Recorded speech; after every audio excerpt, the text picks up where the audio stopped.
Kasus pungli! Kasus pungli! Nasib Kapolsek di Wakatobi dicopot usai viral demo pungli. Kini diperiksa Propam Polda Sultra. Institusi Polri di wilayah hukum Sulawesi Tenggara tengah menjadi sorotan publik setelah video aksi protes warga di kantor Polsek Binongko di Kabupaten Wakatobi viral di media sosial pada Jumat, 26 Desember 2025. Kericuhan tersebut dipicu oleh tudingan pungutan liar, pungli, yang diduga dilakukan oleh Kapolsek Binongko, Ibda Kaharudin. Dalam rekaman berdurasi 1 menit 39 detik, terlihat ketegangan antara sejumlah warga dengan petugas di dalam kantor polisi. Warga yang tersulut emosi secara gamblang meneriakkan tuduhan pungli dan menuntut pencopotan jabatan Kapolsek.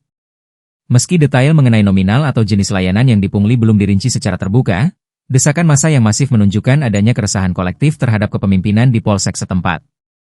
Menyikapi kejadian tersebut Kapolres Wakatobi, AKBP I Gusti Putu Adiwe,